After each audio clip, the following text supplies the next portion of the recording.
আরে মানুষগুলোর সামনে কোরআনে কারীম তেলাওয়াত করলে যখন ওরা বোঝে, অনুধাবন করে, উপলব্ধি করতে পারে, তখন ওদের ঈমান যা আছে আরো বেড়ে যায়। কোরআনের আলোচনা ঈমান বাড়ে ঈমানদারের। কার? আরো জোরে বলেন। এ কোরআন নবীজি আবু জেহেলের সামনেও পড়েছিলেন, আবু বকরের সামনেও পড়েছিলেন। দুইটার নামের আগে কি আছে? আবু। বলেন বলেন। এক আবু জেহেল কোরআন শোনার পরে ওর শয়তানি বেড়েছে, আর এক আবু বকর কোরআন শোনার পরে ওনার শয়তানি না, ওনার ঈমান বেড়ে গেছে। এখানে যদি আবু বকরের মতো মন নিয়ে বসেন, মাস্ট বি আপনার ঈমান বাড়বে। এই গ্যারান্টি আল্লাহ। যাদাতুহুম ঈমানা, আপনার ঈমান বাড়বে।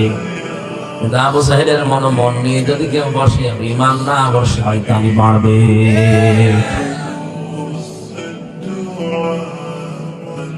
আমরা জানি পৃথিবীতে যদি কাউকে জিনে ধরে, ভূতে ধরে, পরিতে ধরে, আমরা দেখি তাকে সূরা নাস ফালাক আয়াতুল কুরসি পড়ে ফু দিলে চলে যায়। অথচ যে মানুষ কোরআনের দিকে তাকায় না, ওকে আমার আল্লাহ শয়তান বলে ঘোষণা দিয়েছেন। ওমাইয়া আশওয়াং যিকিরির রহমানি নুকাইয়িদ লাহু শাইতানান ফাহুয়া লাহু করিন।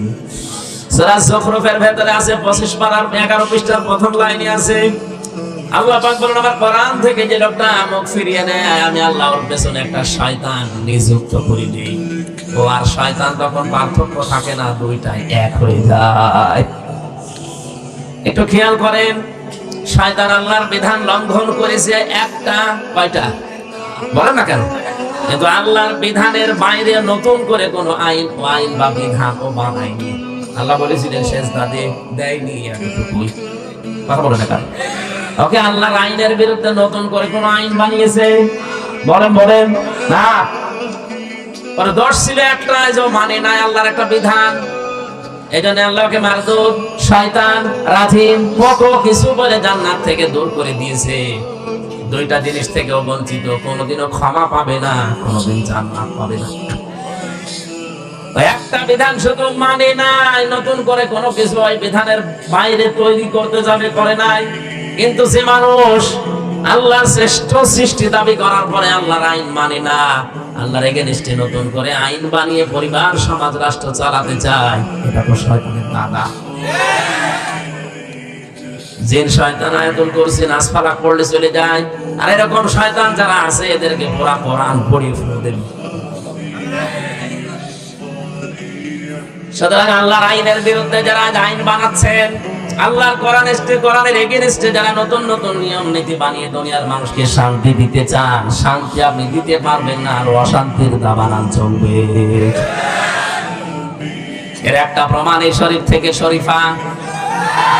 আপনি হাতে টের পাচ্ছেন না কোথায় যাচ্ছে এটা? সকালবেলা একটা লোক বলল আমি শরীফ, বিকালে বলছে না আমার শরীফা মনে হচ্ছে। আপনার মনে হোক, এ পর্যন্ত থাকলেও তো ছিল। এটা যদি রাষ্ট্রীয় ভাবে আপনি কায়েম করে ফেলতে পারেন, সংসদে, হাইকোর্টে যদি এটা পাস হয়ে যায়, কি হবে বুঝতে পারছেন? বিকাল বেলা বলবে আমি তো শরীফা, আমার এই মহিলা হোস্টেলে ছিল। আপনি যদি বলেন না দেব না, আপনার এগেইনস্টে মামলা হবে। এখন যে মহিলা হোস্টেলে আপনার মেয়ে আছে, আপনার বোন আছে, আপনার ফুফু আছে, যত শরীফা দাবি করুক না কেন, মাল তো শরীফ, মাল শরীফ না। যদি ওখানে থাকতে দেন, ঠিক থাকবে। একজন প্রশ্ন করছে, যুবক যুবতী এক জায়গায় থাকা জায়েজ আছে কিনা? জায়েজ আছে, থাকবেন কি করে? আপনি তো থাকবেন না, থাকবে? যুবক যুবতী এক জায়গায় ঘুমানো জায়েজ আছে কিনা ফতোয়া দেন। ফতোয়া দেব কি? আপনি কি ঘুমাবেন? আপনি ঘুমাবেন? আপনি শরীফ থেকে শরীফা হয়ে মহিলা হোস্টেলে সিট নিয়ে আপনি ঘুমাবেন? পরবর্তী প্রজন্ম আসবে, সব জারজ আসবে, সূক্ষ্ম ষড়যন্ত্র করে আমাদেরকে লূত আলাইহিস সালামের জামানার ওই জাতির মতো বানাতে অনেকে চেষ্টা চালাচ্ছে। এই সমকামিতা বলছে না এটা হিজরা। কে বলেছে হিজরা? হিজরা এটা শারীরিক সমস্যা। আর এই সমকামিতা যারা প্রমোট করছেন, এটা কিন্তু আপনার মানসিক সমস্যা। মানসিক বিকৃতি করে ফেলেছেন আপনি। আল্লাহর বিধানের বাইরে নতুন করে বিধান চালু করতে চাচ্ছেন, তার সৃষ্টিকে আপনি পাল্টিয়ে দিতে চাচ্ছেন। অনেকে আজ বিভিন্ন জায়গায় দেখা যাচ্ছে ডাক্তার দিয়ে, অনেক মেয়ে পর্যন্ত সার্জারি করে নিজের শরীরের গঠন পাল্টিয়ে কোন কায়দায় যেন লজ্জায় স্থান পাল্টিয়ে ওরা ছেলে হওয়ার চেষ্টায় আছে, পারবেন না। কিয়ামতের আগে এটা সম্ভব না। কেন সম্ভব না বলেন তো? সূরা আলে ইমরানের 6 নম্বর আয়াতে আল্লাহ দলিল দিচ্ছেন, ওয়াল্লাযী ইউসাউবিরুকুম ফিল আরহামি কাইফা ইয়াশা লা ইলাহা ইল্লা হুয়াল আজিজুল হাকীম। আধুনিক যে তাফসীর গুলো পাওয়া যায় দেখবেন ওখানে আছে, তিনি সে আল্লাহ যিনি মায়ের রেহেমের ভেতরে তোমাদের আকৃতি তৈরি করেন। তাহলে আকৃতি বানানো, এই গঠন বানানো দায়িত্ব কার? আরো জোরে বলেন কার? কোরআনে কারীম প্রমাণ দিচ্ছে, ফালিয়ানজুরিল ইনসানু মিম্মা খুলিকা মিম্মা দাফিক ইয়াখরুজু মিন বাইনিস সুলবি ওয়াত তারাইব। সূরা তারিকের ভেতরে আছে, আল্লাহ পাক বলেন মানুষকে নজর করে দেখে না যে কি জিনিস দিয়ে তারে বানালাম। বাবার স্ফলিঙ্গ দিয়ে দ্রুত গতিতে বের হয়ে যাওয়া এক ফোঁটা নাপাক পানি দিয়ে ওর জন্মের উৎস। এটা শরীর থেকে বের হলে শরীর নাপাক হয়ে যায়, গোসল ফরজ হয়ে যায়। পৃথিবীর কোন মার্কেটে দোকানে যার চারা নাও দাম নেই আছে, কেউ ফিরে দিলেও নেবে, বলে না কেন? এটা বের হওয়ার সঙ্গে সঙ্গে মায়ের রেহেমের ভেতরে যখন যায়, বিজ্ঞান এখন প্রমাণ করছে এক একটা ফোঁটার ভেতরে কম পক্ষে 40,000 মানুষ বানানোর ক্ষমতা আছে। বাবার স্ফলিঙ্গ থেকে মায়ের রেহেম পর্যন্ত যেতেছে, জরায়ুর সাথে ধাক্কা লেগে দেওয়ালের সাথে তার লেগে অনেকে পড়ে মারা যায়। রেহেম পর্যন্ত পৌঁছাতে পারে হয়তো 1টা, 2টা, 5টা, 7টা, 13টা পর্যন্ত বাচ্চা এই দুনিয়ায় ক্যালিফোর্নিয়া একবারে হয়েছে। আমি যেহেতু একজন, তাহলে আমি ওই 40 লাখের ভেতরে মাত্র একজন। কথা বলেন, আল্লাহ দয়া করে ওই জায়গা থেকে আমারে পৌঁছিয়ে দিলেন।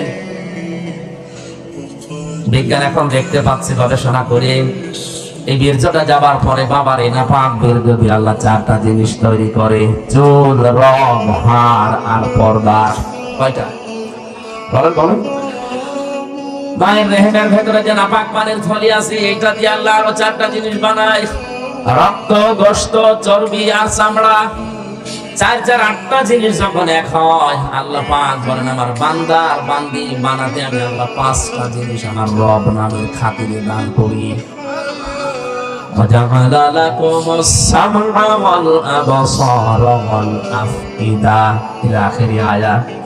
সূরা নাহাল 14 নম্বর পারার 14 নম্বর পৃষ্ঠার 14 নম্বর লাইনের 78 নম্বর আয়াতের মাঝে আছে, আমি আল্লাহ শ্রবণ শক্তি, দর্শন শক্তি, বাক শক্তি, আকেল শক্তি আর ঘ্রাণ শক্তি, এই 5টা আমার রব নামের কারণে দান করি।